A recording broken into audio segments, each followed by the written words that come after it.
क्या सत्यनारायण गंगाराम पित्रोदा ने ऐसे ही बोल दिया कि भारत में विरासत टैक्स पर चर्चा होनी चाहिए? अरे मतलब वही सैम पित्रोदा जिनका पूरा नाम है सत्यनारायण गंगाराम पित्रोदा, और उन्होंने विरासत टैक्स को लेकर जो बात कही, जिसके बाद सियासी टेम्परेचर और ज्यादा हो गया हाई इस देश का। देखिए, लगातार प्रधानमंत्री 3 दिन से कांग्रेस पर अलग अलग चीजों को लेकर अटैक कर रहे थे। सबसे पहले उन्होंने कहा कि संपत्ति सर्वे कराना चाहती है कांग्रेस के मैनिफेस्टो में है वो घुसपैठियों को दे देंगे, आपकी संपत्ति लेकर 2 घर होगा तो 1 घर मुस्लिमों को दे देंगे। फिर उन्होंने कहा कि मंगलसूत्र तक छीन लेंगे। फिर उन्होंने कहा कि ये ओबीसी का आरक्षण, दलितों का आरक्षण, आदिवासियों का आरक्षण छीनकर मुस्लिमों को देना चाहते हैं। अभी कांग्रेस पार्टी इस पर लगातार जवाब दे रही थी, उनके आरोपों पर सफाई दे रही थी, या कहीं अपना स्टैंड क्लियर कर रही थी कि तभी इंडियन ओवरसीज कांग्रेस के चेयरमैन सैम पित्रोदा, जो राजीव गांधी से लेकर राहुल गांधी तक कांग्रेस में उनके साथ काम कर रहे हैं, उन्होंने एक ऐसा बयान दिया, वो बीजेपी के लिए एक यहां पर बहुत बड़ा मारक अस्त्र था कांग्रेस के खिलाफ। अब बताइए, वो सफाई दे रहे हैं कि भाई मेरे बयान को तोड़ मरोड़ कर पेश किया गया, लेकिन अब तो बंदूक से गोली निकल चुकी है, तीर कमान से निकल चुका था। अब कांग्रेस पार्टी कह रही है कि भाई ये इनका निजी बयान है। सैम पित्रोदा कह रहे हैं कि मेरे बयान को तोड़ मरोड़ कर पेश किया गया, लेकिन उन्होंने कहा था कि अमेरिका में जो इनहेरिटेंस टैक्स है, जो $100 मिलियन से ज्यादा जिनकी संपत्ति है, करीब $10 करोड़ से ज्यादा, वो शख्स जब उसका देहांत हो जाता है, जब उसका निधन हो जाता है, तो उसके बच्चों को या उसके उत्तराधिकारी को पूरी संपत्ति नहीं मिलती, उसमें करीब 50-55% टैक्स के रूप में चला जाता है। और मेरे हिसाब से ये सही है और भारत में भी इस पर चर्चा होनी चाहिए। जैसे उन्होंने ये कहा, प्रधानमंत्री नरेंद्र मोदी ने कहा कि देखिए इनकी क्या मानसिकता है। अभी ये कह रहे थे कि मिडिल क्लास को ज्यादा टैक्स देने के लिए तैयार रहना चाहिए, अब ये कह रहे हैं कि विरासत पर टैक्स लगाएंगे। आपके बूढ़े बुजुर्ग, घर के जो पुराने लोग हैं जो आपके लिए कुछ छोड़कर जाना चाहते हैं, उस पर भी ये टैक्स लगाएंगे। वो कह रहे हैं कांग्रेस की सोच साफ है, कांग्रेस की लूट जिंदगी के साथ भी और जिंदगी के बाद भी। इसके बाद कांग्रेस पार्टी को सफाई देने आना पड़ा।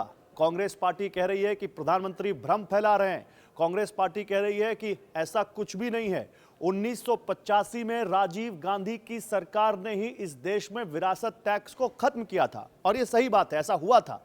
लेकिन विरासत टैक्स भी आया भी उन्हीं की कांग्रेस पार्टी की सरकार में था। एक दूसरा, कांग्रेस पार्टी ये कह रही है कि कई बीजेपी नेताओं ने, जिसमें वो जो स्वर्गीय अरुण जेटली हैं, जो देश के वित्त मंत्री रहे, उनका नाम भी ले रहे हैं, और जयंत सिन्हा, जो उन्हीं के साथ इस देश के वित्त राज्य मंत्री रहे हैं, उनका नाम भी ले रहे हैं। उन्होंने कहा कि ये लगातार विरासत टैक्स की वकालत कर रहे थे।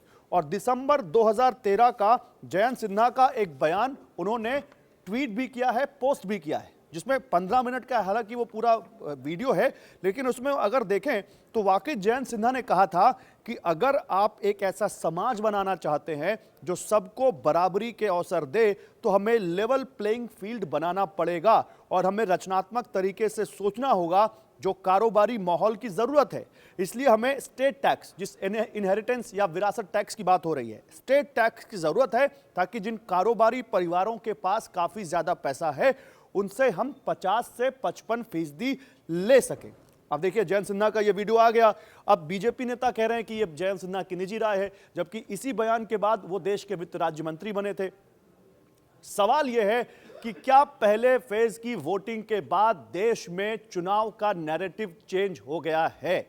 पहले फेज की वोटिंग के बाद जिस तरह से ध्रुवीकरण, तुष्टीकरण की बात कही जा रही है, जिस तरह से एनबीसीसी, राष्ट्रीय पिछड़ा वर्ग आयोग ने भी कहा कि कर्नाटक की सरकार ने सभी मुस्लिमों को ओबीसी में कोटा दे दिया है, ये चुनाव अब दूसरे पिच पर जा रहा है। क्या ये चुनाव अब विरासत टैक्स, जिस तरह से सोना चांदी का सर्वे, संपत्ति का सर्वे, मुस्लिमों को आरक्षण, क्या ये चुनाव अब उस तरफ जा रहा है जहां पर अब विपक्षी पार्टियों के लिए, इंडिया गठबंधन के लिए थोड़ा मुश्किल होगा, या फिर ये चुनाव घूमकर फिर उसी मुद्दे पर आएगा, फिर से महंगाई पर आएगा, बेरोजगारी पर आएगा, विकास के मुद्दों पर आएगा, सरकार के रिपोर्ट कार्ड पर आएगा, जिसकी तरफ विपक्ष लाने की कोशिश कर रहा है? यह देखना होगा आने वाले दिनों में।